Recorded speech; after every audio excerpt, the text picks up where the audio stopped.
ખાતામાં વર્ષ 18-19 માં 667 કરોડ, 19-20ની અંદર 1144 કરોડ રૂપિયા આપ્યા ભાવ વધારા તરીકે, 2020-21ની અંદર 1132 કરોડ આપ્યા, 21-22ની અંદર 1650 કરોડ રૂપિયા આપ્યા અને ગયા વખતે 1952 કરોડ રૂપિયા માતાઓ પશુપાલકોના બહેનોના ખાતામાં જવા કરવાનું કામ કરી શક્યું. હવે આ કામ કરી ના કે તો કંઈ વાંધો નહીં, પણ એમાં નડે નહીં તો સારું, કમસે કમ એમાં નડે નહીં તો સારું. અને હજુ આવતા વર્ષે પણ બેન એમને જેટલો જીવ બાળવો એટલો બાળે. એમને એમ કે આપણે આખી જિંદગી આમ કરીને બખાડા કરે છે પણ કશું આપી શકતા નથી. અને આ કઈ રીતે ડેરીવાળા કઈ રીતે બહેનોને આપે છે, એમને જેટલો જીવ બાળવો એટલો બાળે. હું તો આ લાખો પશુપાલક માતાઓ બહેનોને 36 કોમની બહેનોના ખાતામાં પૈસા જમા થાય એનો સંતોષ માનું છું. અગાઉના વર્ષોમાં પણ આપ્યા હતા અને આ વર્ષે પણ આમ ખુશ થાય એ પ્રમાણે આપવાના છીએ. એમાં જેને જીવ બાળવો હોય બાળે, આપણે રાજી રહેવાનું, આપણે આપીને રાજી રહેવાનું. આપણે માતાઓ બહેનોના જે આશીર્વાદ સાચા અર્થની અંદર આ રીતે મળે છે અને એની અંદર પાછી પાની આપણે કરવાની નથી. પરંતુ બેન, લોકશાહીની અંદર જવાબ એકલા અમે ન આપી શકીએ, અમારા વતી તમારે આપવો પડે. ગામની અંદર બેઠા હોય તો તમારે સાચી વાતને પહોંચાડવી પડે લોકો સુધી કે પરોપકારનું કામ, બીજાના ભલા માટેનું કામ જો કોઈ માણસો કરતા હોય ભેગા થઈને તો એની વાત તો તમારે નીચે પહોંચાડવી પડે. નહીંતર કોઈ કશું ના આપે અને ખાલી વાતો કરે અને એક બાજુ અહીંયા મદદ કરીએ છીએ, બધું એક હરખું જાય ના ચાલે.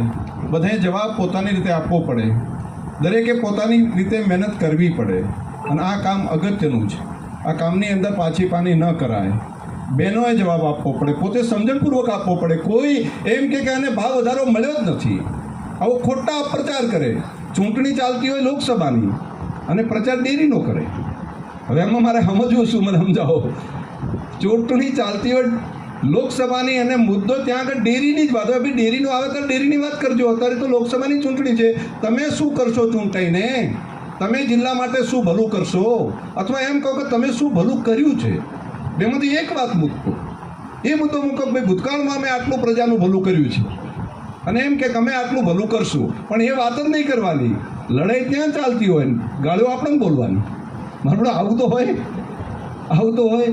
હું તમારા માટે મહેનત જે કરું છું માતાઓ બહેનો, એના કારણે કરીને વગર કારણે આ લોકો ગાળું બોલ્યા કરે છે, વગર કારણે બોલ્યા કરે છે. હું મા જગદંબાનું સ્વરૂપ સમજીને તમને બધાને મા જગદંબાની સેવા કરું છું, એ પ્રમાણે મહેનત કરું છું. એની સામે એ લોકો માત્ર આ મુદ્દો લે છે. તેનો જવાબ શંકરભાઈએ ન આપવાનો હોય. એના માટે માતાઓ બહેનો, તમારે ગામની અંદર જવાબ કઈ રીતે આપવાનો?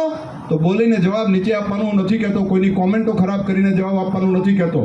લોકશાહીની અંદર જે તમને હક અને અધિકાર મળ્યો છે ને, એ અધિકારનો ઉપયોગ કરીને એનો જવાબ આપવો જોઈએ. એના માટે તમે સક્ષમ છો.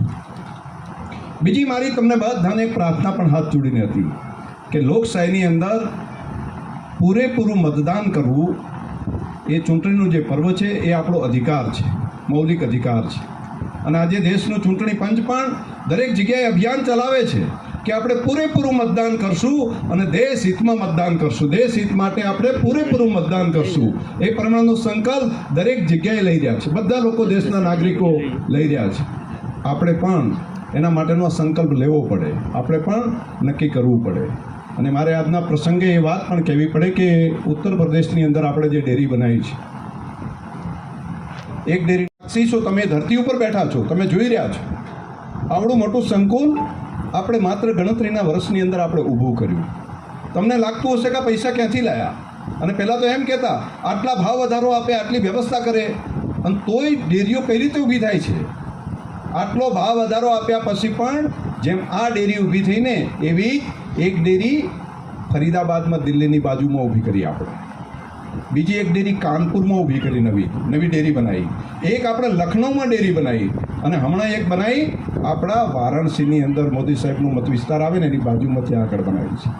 આવા સંકુલો બનાવીને એની લોનો ભરવાનું કામ, એની વ્યવસ્થા કરવાનું કામ અને તોય પાછું આટલો ભાવ વધારો આપવાનું કામ, એ આપણે કરીએ ક્યાં છીએ?